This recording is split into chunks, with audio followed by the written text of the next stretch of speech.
Hey, John Michael here with MileHiCon 50, a 50th year of a sci-fi literary event here in Denver, Colorado, Denver Tech Center.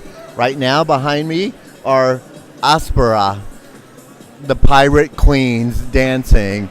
Enjoy a little bit of the show. This is opening for us. Have a great time this weekend, and if you're not here this weekend, then try to come next year. It's a great con.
What a great show to open up with.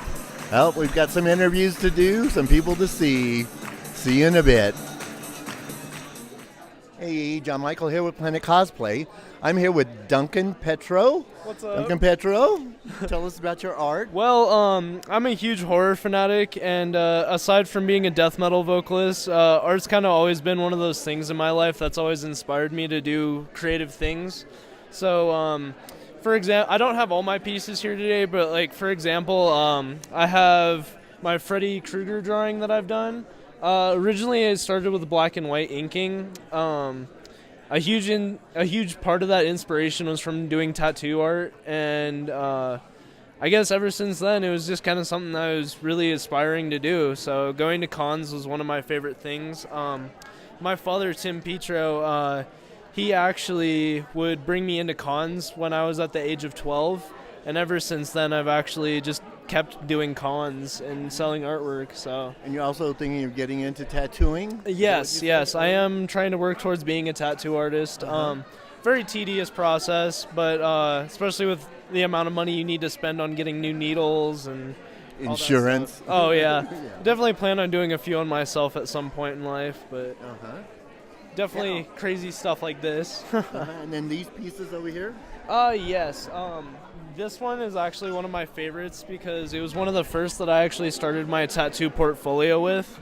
I do a lot of stippling and line work, which is one of the things that I mainly focus on.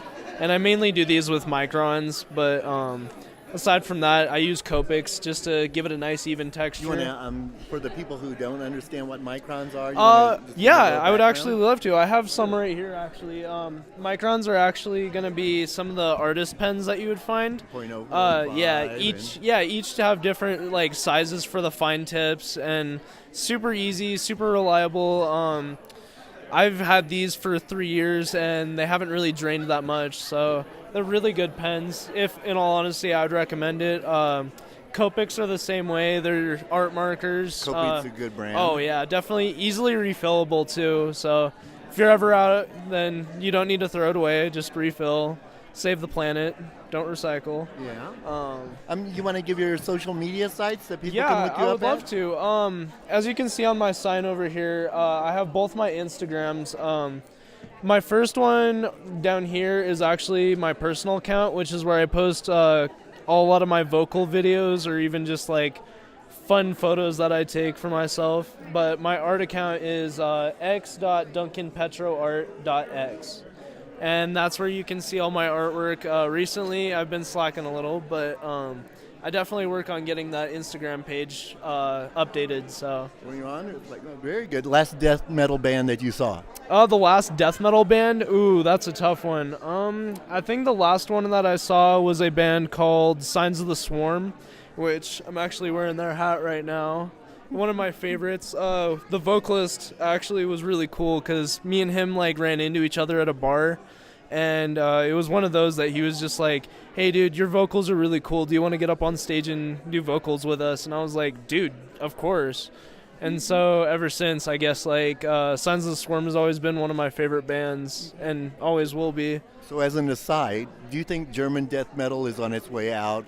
There's a lot of talk about it. I could see it because I actually know a few German old. death metal bands. Yeah, one of my favorites is Mental Cruelty, and those dudes are just killing it lately. They're adding a lot of technicality into it. Lots of really. A lot are going that way, aren't they? Oh yeah, they all are. You have the Flash now. It's so awesome to see people rise.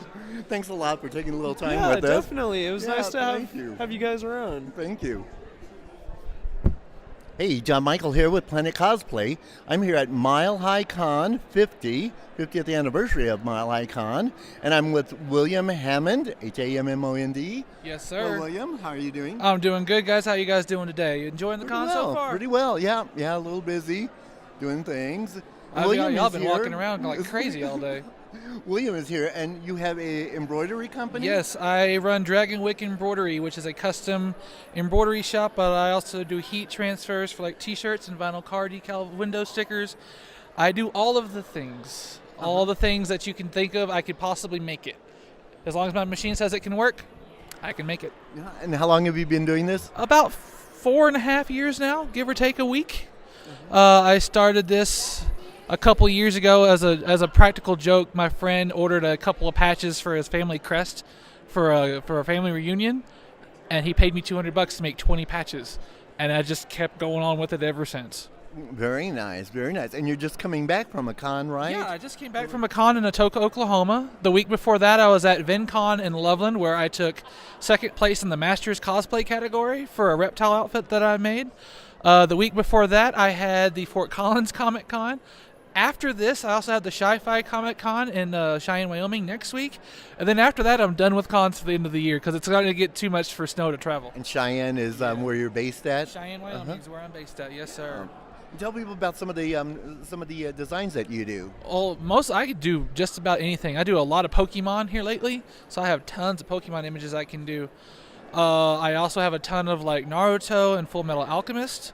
Those have Do been people supply you with those items, or a lot of you the time. do the research? A lot of time I do the research myself, but if someone says like, "Hey, I have my own Full Metal Alchemist logo with a different twist. Can you do that?" I'm like, "You supply it, and I will make it." I actually just did a custom commission piece for a lady who runs a tea company around the corner from my booth as a little mock-up to see if I can do it. It's like a little musical clef note, and she supplied the image herself because it's something she designed. So I could take any design and make it. Wonderful. About how long does that take for, depending on the item, I'm sure. It depends on the complexity of the item. Like the transmutation seal from Full Metal Alchemist will take me about 2 hours to embroider, but like a common like Pokeball shape will take me about 30 minutes. It just depends on the item itself. Yeah, it was like, where can people reach you at on social media? Dragon Wick Embroidery on Facebook and Instagram. I was so lucky enough to be able to snag both of those names without having to add like 10 behind it or a couple different names. So Dragon Wick Embroidery on Instagram or Dragon Wick Embroidery on Facebook. Those are my main social medias right now, and they are constantly bling bling on my phone, just going off like crazy. Yeah. Oh, that's nice. That's like nice. Today, they just bling bling bling bling bling. I know, and this is only Saturday of the con. Yeah, We have one more day. I was not expecting to be this busy. I was like, take a number, have a seat. Take a number, have a seat. Take a number, okay, you're up next. That's great. It's always great because I was not expecting to be this busy, especially for a sci-fi convention like this one. I was not expecting to be. I thought I was going to be dead because I don't have much sci-fi stuff pre-made. But everyone's like, "We have sci-fi, brother. We need you to make stuff." I'm like, literary going on here, so yeah, it's a good fit, I think, for you. "Oh, it's a very good fit." Like the gentleman who runs the con walked up to my booth at the start of the day, goes, "I did not think you guys were going to do well here because y'all do a lot of custom work." He goes, but you guys are blowing up. We get a lot of reports saying how good we love your, like people say, we love that booth. Bring it back next year. So I'm guaranteed a shoe-in for next year now. Oh, very nice, very nice. Well, thanks for taking a little time with us. Not a problem. Will. Man, not a problem. This is actually my very first time being interviewed like this, so it's like, yay! And we'll send you links on everything. Oh, Thanks that'd be again. amazing. Thank you, my brother. Yeah, You guys have a good one. All thank right. you. Enjoy the con. Thank Have you. fun. Yeah.